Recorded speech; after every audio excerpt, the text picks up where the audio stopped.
పుణ్యభూమి నా దేశం నమో నమామి.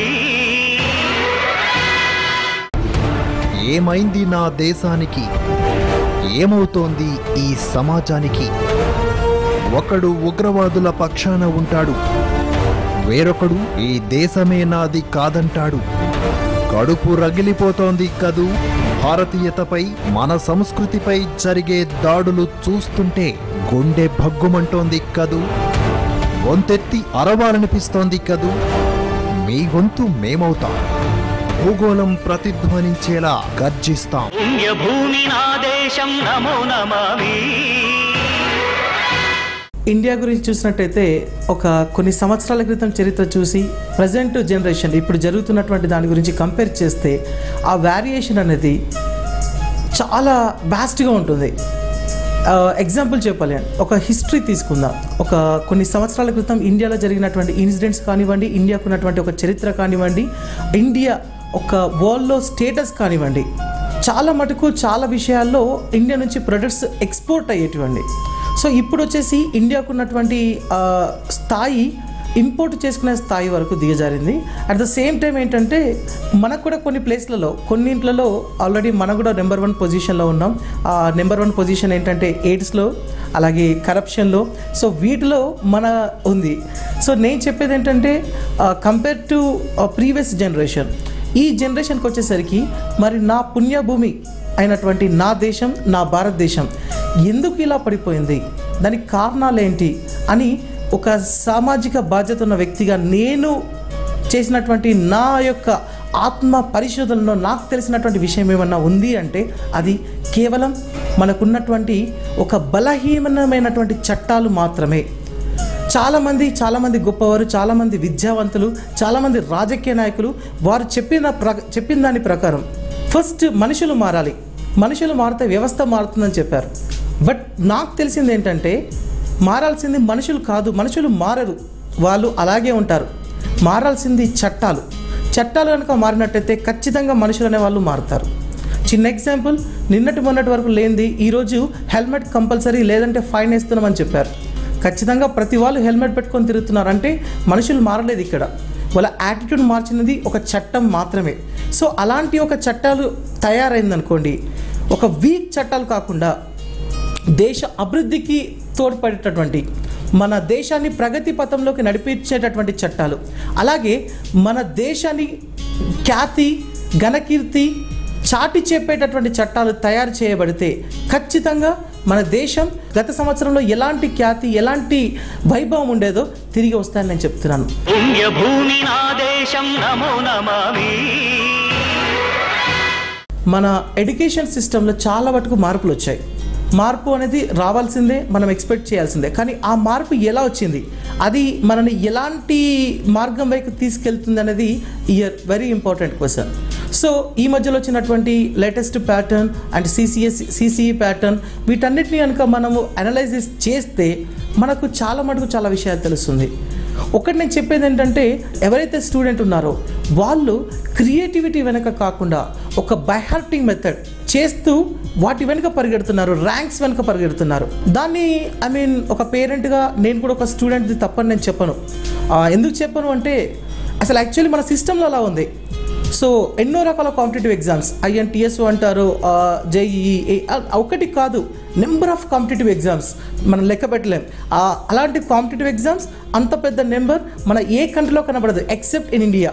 మన ఇండియాలో మాత్రమే అన్ని రకాల కాంపిటేటివ్ ఎగ్జామ్స్ ఎందుకు పెట్టారు? దాంట్లో లాజిక్ ఏంటి అంటే ఇండైరెక్ట్గానో డైరెక్ట్గానో మనమే స్టూడెంట్స్ను ర్యాంక్స్ వెంబడి పరిగెత్తలో మనం ఎంకరేజ్ చేస్తున్నాం. మన సిస్టమ్ ఎంకరేజ్ చేస్తుంది, మన చట్టాలు ఎంకరేజ్ చేస్తున్నాయి. ఇంతకుముందు ఎలా అయితే చరిత్రలో నిలిచిపెట్టారు, ఒక శ్రీకృష్ణదేవరాయల కాలంలో ఎలా ఉండేది, అంతకుముందు కాలంలో ఎలా ఉండేవాళ్ళు, ఆ ప్రపంచం మొత్తం భారతదేశం గురించి ఇంతకుముందు మాట్లాడుకునే వాళ్ళు ఇప్పుడు గురించి మాట్లాడుతున్నారు. దేని గురించి మాట్లాడుతున్నారు? మన గురించి నెగిటివ్గా మాట్లాడుతున్నారు. సో ఇండియన్ సైకాలజీ ఇది అంటే కొన్ని కంట్రీస్లో ఏంటంటే మళ్ళీ చీప్గా కొంతమందిని తిట్టడానికి జస్ట్ కంపారిజన్ చేస్తామే, అలా వాడు ఈ జస్ట్ లైక్ ఇండియన్ అంటారన్నమాట. అంటే అంత ఎందుకు దిగజారిపోయిందంటే మన దగ్గర ఉన్నటువంటి వ్యవస్థ, ఆ వ్యవస్థలో కనుక మార్పులు వచ్చినట్టయితే ఖచ్చితంగా మన భారతదేశం మరోసారి తన పూర్వయోగాన్ని చాటి చెప్పుకుంటుంది. ఇక సీసీ ప్యాటర్న్ గురించి వచ్చినట్టయితే దట్ ఈస్ రియల్లీ అల్టిమేట్. అంటే ఈ మార్పు అనేది వచ్చింది, బట్ ఎక్కడ ల్యాక్ అవుతున్నాం అంటే ఇంప్లిమెంటేషన్ వద్ద మనం ల్యాక్ అవుతున్నాం. అంటే గవర్నమెంట్ ఏం చేస్తుంది, మన స్టేట్ గవర్నమెంట్ చాలా మటుకు చాలా విధాలుగా ఇన్స్పెక్షన్ చేస్తుంది. దాంట్లో ఇంతకుముందు ఏ గవర్నమెంట్ చేయని విధంగా ఇన్స్పెక్షన్ చేస్తుంది. సో దానివల్ల ఏమైపోయిందంటే కొన్ని ప్రైవేట్ ఆర్గనైజేషన్స్ సో గవర్నమెంట్కు వాళ్ళు చెప్పాలి అనుకున్నారు, కానీ చెప్పే విధానం సరికాదు. అక్కడ టెట్ను బాయ్కట్ చేశారు.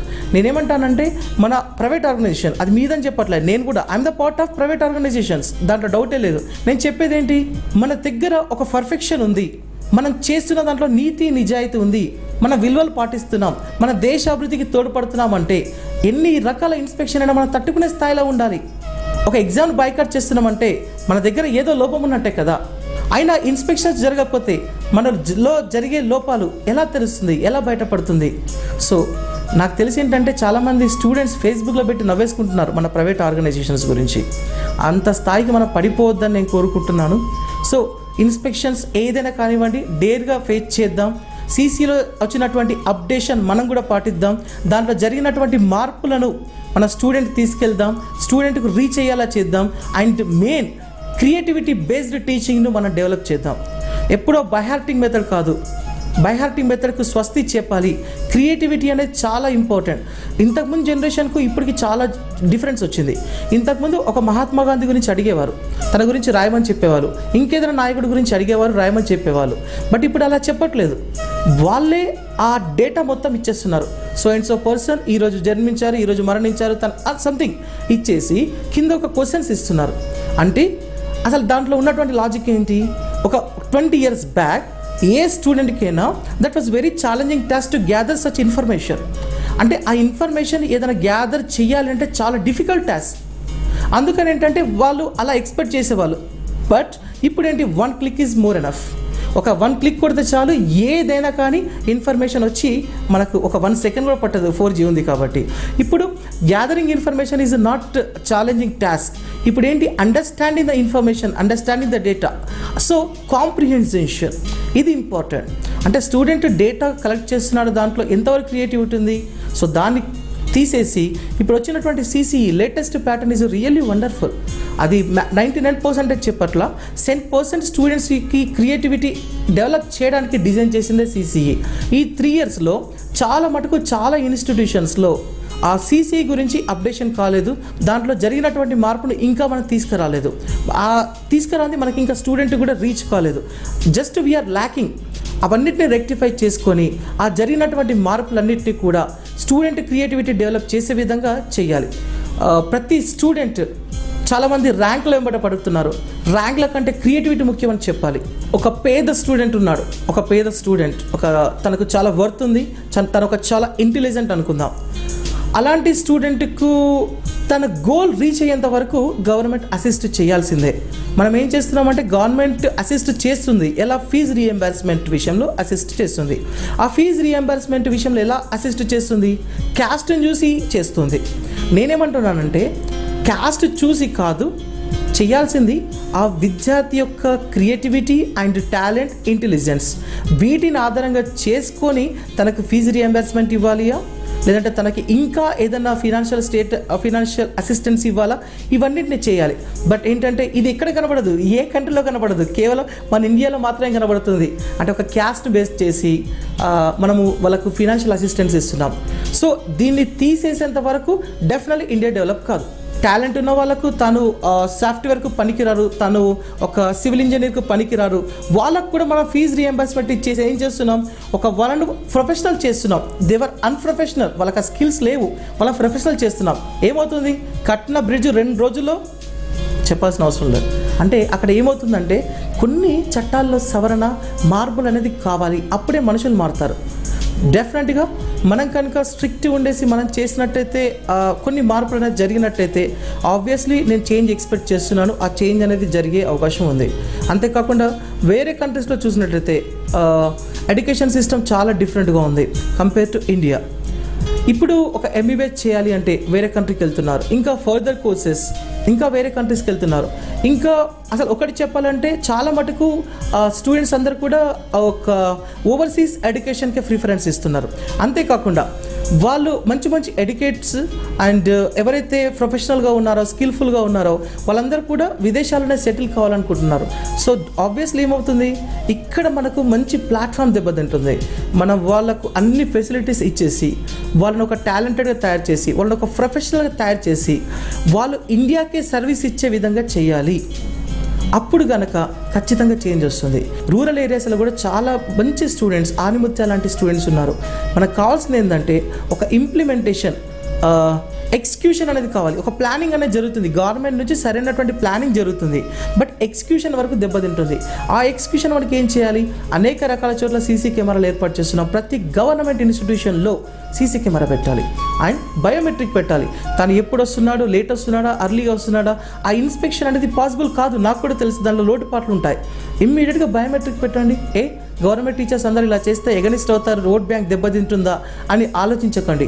ఏంటంటే మనము మన తలరాతలు మనమే మార్చుకోవాలి. స్వామి వివేకానంద గారు చెప్పినట్టు you are the creator of your own destiny. అంటే మన తలరాతను మనమే మార్చుకోవాలని చెప్తారు కదా, తప్పదు. సో ఇండియా డెవలప్ కావాలి అంటే మనం ఎలాంటి ఎడ్యుకేషన్ ఇస్తున్నాం స్టూడెంట్స్కు, వాళ్ళకి ఎలాంటి ప్లాట్ఫామ్ను కన్స్ట్రక్ట్ చేస్తున్నాం అనేది చాలా ఇంపార్టెంట్.